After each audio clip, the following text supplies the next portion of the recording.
What are tax sale overages? By the end of this video, you're going to understand what overages are, where they come from, and more importantly, how this can be a really great, amazing, and profitable business for you. And be sure to stay on to the end, because at the end, I have a free resource for you where you can learn more about this business, really dive deep, and this may be exactly what you've been looking for.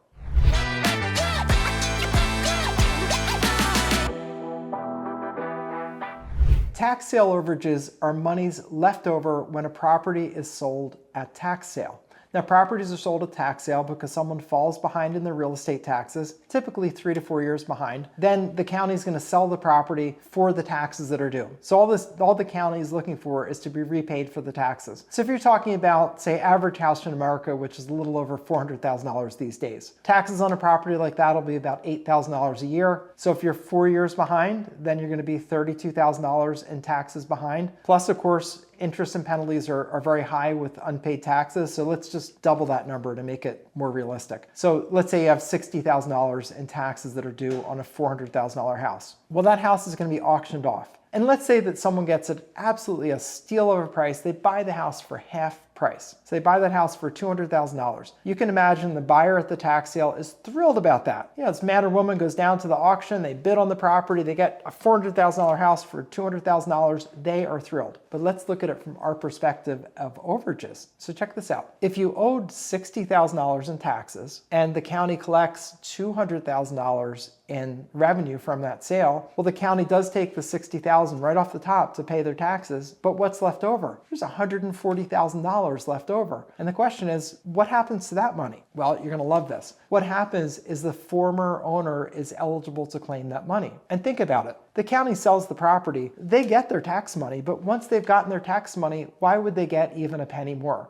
And the law of the land, meaning from U.S. Supreme Court, case called Tyler versus Hennepin County. That case, the Supreme Court, in a unanimous decision, and I don't know these folks decided anything 9-0 anymore, but they do on this one. They said, hey, counties, you can sell the houses, but you can only keep what you're owed. The rest of it you have to make available for former owners to claim. Now, the former owners have to actually submit a formal claim to get the money, which is exactly where the problem is that I'll cover in a moment. But the Supreme Court said you can't just, sell the house and keep the extra money. There were a couple of states that used to do that. They would sell your house and keep all the extra change, which is ridiculous and wrong, but that's what they did. But after the Tyler versus Hennepin County case, they can't do that anymore. That was a great case for all of us in the overages business because they said to all the states, hey, you have to make this extra money available. So it's been really a great windfall for us. But getting back to what this is, so overages is money that's left over after the property is sold at a tax foreclosure auction when it sells for more than the debt. And that happens routinely. Pretty much any time the property is what we call in the industry improved. What improved means is that it's got a structure on it. It's got a building, could be a warehouse, could be a commercial property. More likely it's a house, but it's improved. It's not just raw land with like grass and trees growing out of it. It's actually got something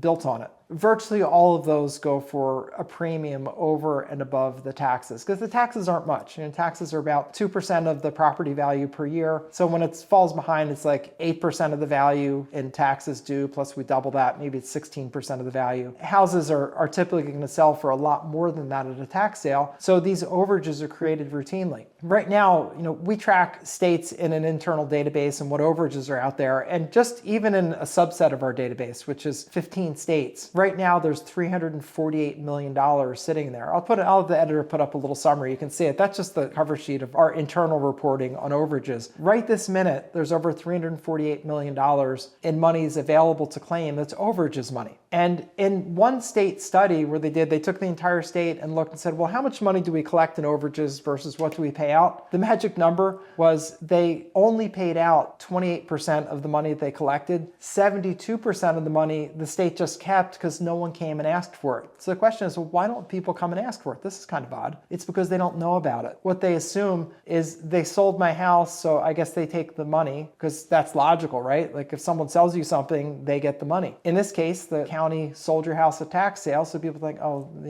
I lost everything. That's not correct. What actually happened, legally speaking, the house was forced to a sale because they didn't pay the taxes, and then the county offers it up for sale. They take their portion off the top, and the rest of it's just sitting there. Now, if no one comes to claim it, the government gets to keep it, so they don't say much of anything. They don't chase you down. They don't come knock on your door, handing you a check, saying, hey, sorry you lost your house, but here's a check. They don't do that. And most states do absolutely nothing. In a few states, they'll send a letter to the house, typically 30 to 60 days after it's been sold at tax sale. Well, they're gone by then.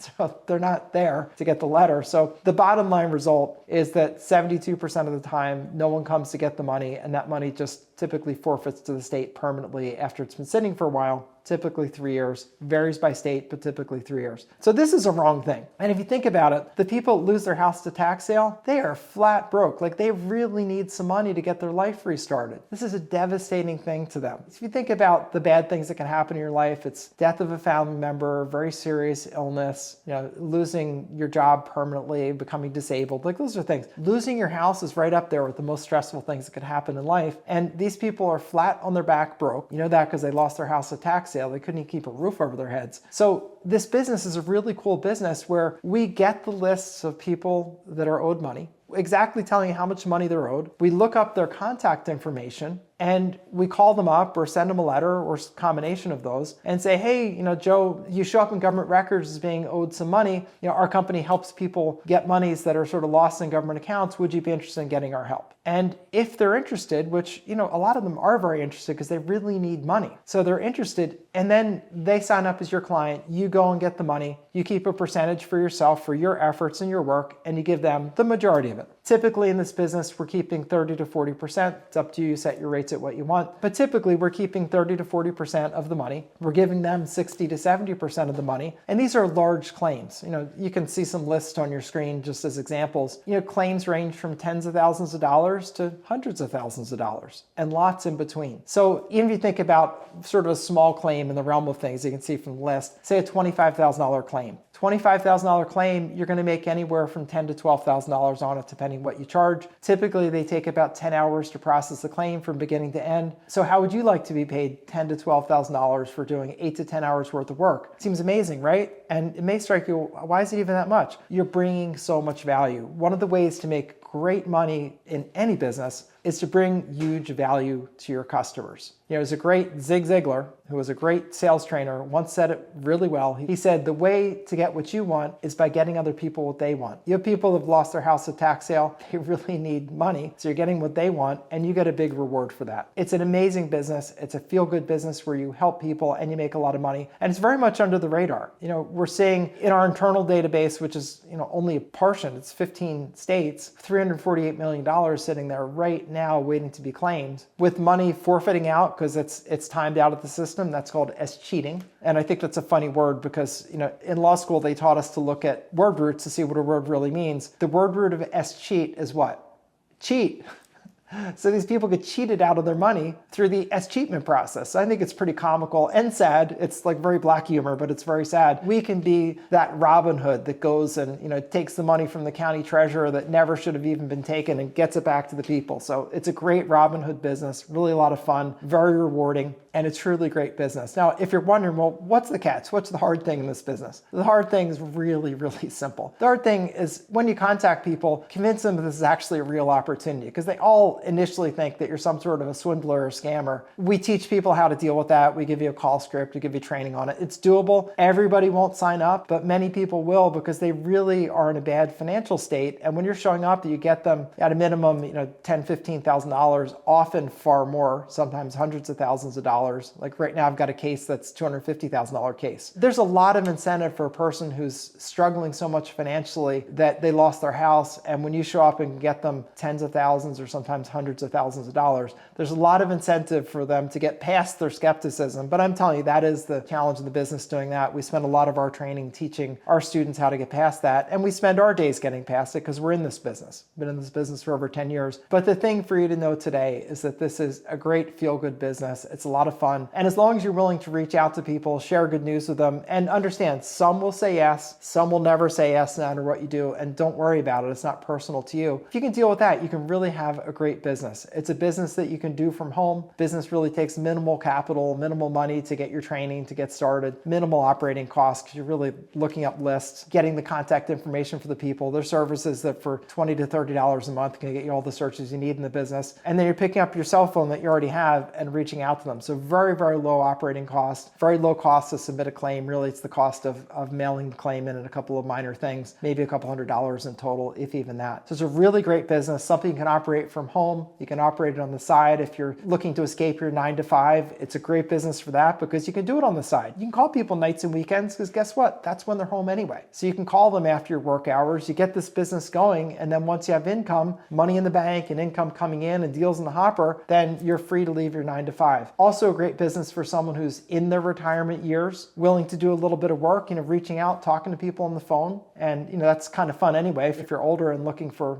some human contact, it's a great thing to do. You can build a nice income and have the money that you need to have a really great retirement. Do some traveling, take the grandkids to Disney, really do some things. Take that motorhome trip around the country while you're still able to, while you're healthy, and really, live it up and live the life that you deserve. After all, you've worked a long time. This is a great business to work in your retirement. It's truly wonderful. So if this appeals to you in your gut, I'd encourage you to look into it further. And I've got a great resource for that. We pretty much invented the business. I'm an attorney. I figured out a legal gobbledygook. And I just love this business, as you can probably tell, because it's really helping people who otherwise are just sort of kicked to the curb. And I really like that part of it. I like being Robin Hood. Sometimes I get myself a little hat. It's a green Robin Hood hat with a red feather on it. So to learn more about this, I've recorded a video. It's about a 15-minute video where it's an introduction to the Overages business. I go more into detail. And at the end of that, you'll have the opportunity to go even deeper, learn even more, all for free. There's no charge for any of this stuff. And see if this is a business for you. Because if you're looking into tax overages, I can tell you it is a great